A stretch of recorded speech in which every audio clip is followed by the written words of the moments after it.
ഞായറാഴ്ചയായിട്ട് എന്താ പരിപാടിയെന്ന് ചോദിച്ചാൽ നേരെ പോകുന്നത് കടുമ്പുപാറയിലോട്ട്. കാട്ടാക്കട കട്ടക്കോടാണ് ഈ കടുമ്പുപാറ. ഇതുവഴി യാത്ര ചെയ്യുമ്പോൾ നമ്മൾ ഇടുക്കിയിലുള്ള ഏതോ സ്ഥലത്ത് യാത്ര ചെയ്യുന്ന ഫീലാണ്. ഇങ്ങനെ ഒരു സ്ഥലമുണ്ടെന്ന് പറയുന്നത് ഞങ്ങളുടെ സുഹൃത്തായ അജിയാണ്. പുള്ളിക്കാരനാണ് ഞങ്ങളെ അങ്ങോട്ട് കൂട്ടിക്കൊണ്ടു പോകുന്നതും. ഒത്തിരി നാളായി ഞങ്ങളോട് വരാൻ ആവശ്യപ്പെട്ടതാണ്. ഞങ്ങൾക്ക് ഇതുവരെയും സമയം കിട്ടാത്തത് കാരണമാണ് ഇങ്ങനെ ഒരു സ്ഥലം മിസ്സായി പോയത്. ജനവാസ മേഖലയിലാണ് ഇങ്ങനെ ഒരു കടുമ്പുപാറ സ്ഥിതി ചെയ്യുന്നത്.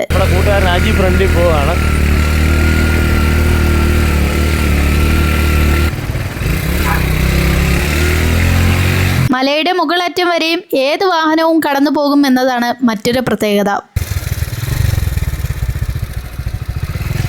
ഇവിടെ വന്നപ്പോൾ ഞങ്ങളൊന്ന് ഞെട്ടി. ഇത്രയും മനോഹരമായ ഒരു സ്ഥലമായിരുന്നു കടുമ്പുപാറ എന്ന് ഒരിക്കലും പ്രതീക്ഷിച്ചിരുന്നില്ല. ഞങ്ങൾ വന്ന സമയത്ത് ഇവിടെ സീരിയൽ ഷൂട്ടിംഗ് നടക്കുകയായിരുന്നു. സിനിമ സീരിയൽ ഷൂട്ടിങ്ങിന്റെ ഒരു പ്രധാന ലൊക്കേഷൻ കൂടിയാണ് ഈ കടുമ്പുപാറ. ഇങ്ങനെ ഒരു സ്ഥലമുണ്ടെന്ന് അധികം ആർക്കും അറിയില്ല.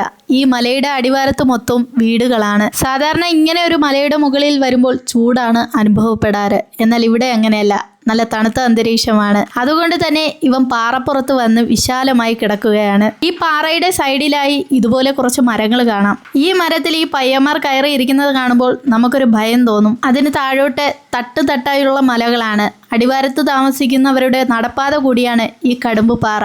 കൂട്ടുകാരെ നമസ്കാരം. ഞാനിപ്പോൾ നിൽക്കുന്നത് കാട്ടാക്കട കട്ടക്കോട് കടുമ്പുപാറ എന്ന് പറഞ്ഞ സ്ഥലത്താണ്. എൻ്റെ സുഹൃത്ത് അജി കുറേ നാളായിട്ട് എന്നെ വിളിക്കുന്നു, ഈ കടുമ്പുപാറ ഒന്ന് കാണണം ചേട്ടാ, ഇത് അടിപൊളി സ്ഥലമാണെന്ന്. അപ്പോൾ ഈ പറഞ്ഞു കേട്ടപ്പോഴത്തോളം എനിക്ക് ഇത്രയും നല്ലൊരു ഭംഗിയുള്ള സ്ഥലമാണെന്ന് ഞാൻ വിചാരിച്ചില്ല. അടിപൊളി സൂപ്പർ സ്ഥലമാണ് കേട്ടോ. ഇവിടുത്തെ കാഴ്ച എന്നൊക്കെ പറഞ്ഞു കഴിഞ്ഞാൽ ഒരു എന്തോ പ്രത്യേക ഒരു ആംബിയൻസ് ആണ്. ഫുഡ് കഴിക്കാനൊക്കെ ഇരുന്ന ഒരുപാട് സ്ഥലങ്ങളൊക്കെ ഉണ്ട്. എവിടെയെങ്കിലുമൊക്കെ ഫുഡൊക്കെ മാറ്റിക്കൊണ്ടുവന്ന് കഴിക്കാനും അതുപോലെ തന്നെ ഇരുന്ന് നമുക്ക് കാഴ്ചകളൊക്കെ കണ്ടുപോകാനും. ഇപ്പോൾ വെയിലിൻ്റെ വൈകിട്ടത്തെ ഒരു ഇളം വെയിലൊക്കെ അടിക്കുന്നുണ്ട്. നല്ല സൂപ്പർ പ്ലേസ്, അടിപൊളി പ്ലേസ്. നമ്മളെ ഇത്രയും ഒരു കാട്ടാക്കട ഇത്രയും നല്ലൊരു മനോഹരമായ പ്ലേസ് ഉണ്ടെന്ന് ഞാൻ അറിഞ്ഞില്ല.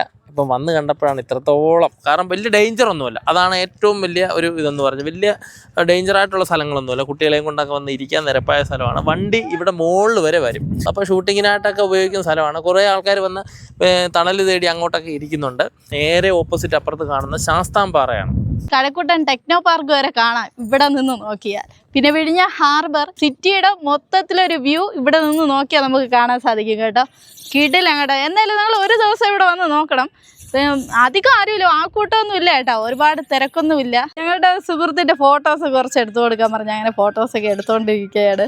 ഒന്ന് അങ്ങോട്ട് നോക്കിയേ, പറഞ്ഞ പോസ് ഒന്ന് ചെയ്തേ. ഫോട്ടോസൊക്കെ കൊള്ളാവുന്ന എല്ലാവരും കൂടെ നോക്കുകയാണ്.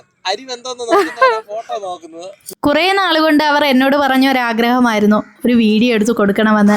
അങ്ങനെ അവരുടെ ആഗ്രഹം ഞാൻ ഇന്ന് സാധിച്ചു കൊടുത്തു. എന്നെ കൊണ്ട് പറ്റുന്ന രീതിയിൽ ഇത് ഞാൻ തന്നെ ചെയ്ത ഒരു വീഡിയോ ആണ്. ഇത് കണ്ടു കഴിഞ്ഞപ്പോൾ അവർക്ക് പറഞ്ഞറിയിക്കാൻ പറ്റാത്ത സന്തോഷമായിരുന്നു. വീഡിയോ നന്നായിട്ടുണ്ട് എന്ന് പറഞ്ഞപ്പോൾ എൻ്റെ മനസ്സിനും ഒരു സന്തോഷം. വൈകുന്നേരം ഒരു 3 മണിക്കോ 5 മണിക്കോ ഇടയ്ക്ക് ഇവിടെ വന്ന് വീഡിയോ എടുക്കാൻ പറ്റിയ ഒരു അന്തരീക്ഷമാണ് കേട്ടോ.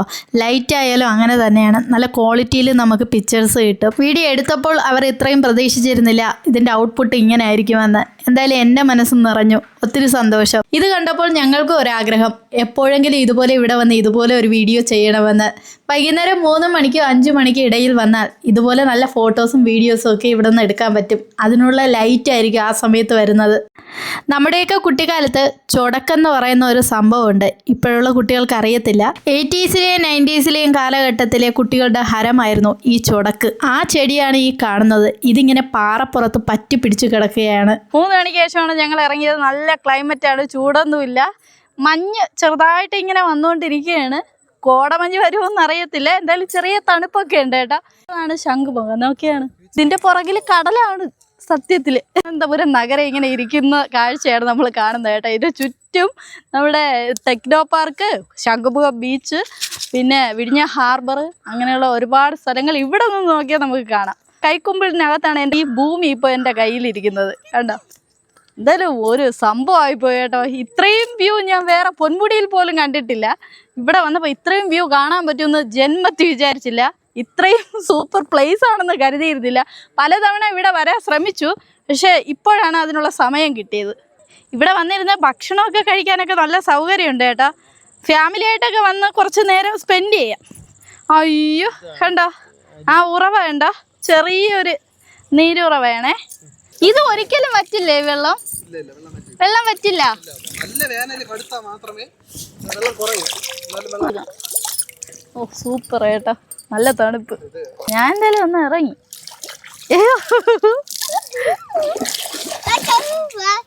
അയ്യോ, ഇവിടെ വന്നാൽ കൈ കഴുകാൻ വരെ വെള്ളം അന്വേഷിക്കണ്ട. അതാ ഇവിടെ ഉണ്ട്. വല്ല ഫുഡൊക്കെ കൊണ്ടുവന്നിട്ട് ഇവിടെ വന്ന് കൈയൊക്കെ കഴുകാം. നമ്മ കാണുമ്പോ വിചാരിക്കും കുത്തിറക്കുവാണെന്ന്. എന്നാൽ ഇത് കുത്തിറക്കുമൊന്നുമല്ല ഏട്ടാ, സ്റ്റെപ്പായിട്ട് പാറയാണ്. ഒരു നടപ്പാത കൂടിയാണ് ഈ പാറ.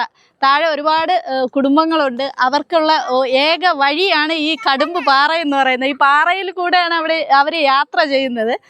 അപ്പോഴേ എന്തുകൊണ്ടും വൈകിട്ടൊക്കെ വന്നിരിക്കാൻ പറ്റിയ അടിപൊളി സ്ഥലമാണ്. വേറെ ബുദ്ധിമുട്ടുകളൊന്നും കാര്യങ്ങളൊന്നുമില്ല. പിന്നെ വരുന്നവർ പ്രത്യേകിച്ച് പ്ലാസ്റ്റിക്കുകളോ അതുപോലെ കുപ്പികളൊന്നും കൊണ്ടിവിടെ വരരുത്. ഇപ്പം നല്ലൊരു പ്ലേസാണ്. ഒരുപാട് വിനോദസഞ്ചാരികൾ കൂടുമ്പോൾ ഉള്ള പ്രശ്നം എന്ന് പറഞ്ഞാൽ കുപ്പികളായിട്ടൊക്കെ വരും. അങ്ങനെയുള്ള പ്രശ്നമൊന്നും ഇവിടെ സമയമില്ല. പോലീസുകാർ 6 മണിയൊക്കെ ആകുമ്പോൾ വരും. അവരാണ് നിയന്ത്രിക്കുന്ന കാര്യങ്ങളൊക്കെ. അതുപോലെ ഫാമിലിയായിട്ട് ഫുഡൊക്കെ കൊണ്ടുവരുന്നവരെ കൊണ്ടുവന്ന് കഴിച്ചിട്ട് വേസ്റ്റൊക്കെ ഉണ്ടെങ്കിൽ അവർ തന്നെ കൊണ്ടുപോകണം കേട്ടോ. അതല്ല, കാരണം ഒരു പരിസരം നമ്മൾ തന്നെയാണ് മലിനമാക്കുന്നത്. ഒരിക്കലും ഒരു നല്ലൊരു പ്രദേശത്തെ മോശമാക്കരുത്. നല്ല ശുദ്ധവായു കിട്ടുന്ന ഒരു സ്ഥലമാണിത്. കുറച്ചു നേരം വന്നിരിക്കാനൊക്കെ പറ്റിയ അടിപൊളി സ്ഥലമാണ്.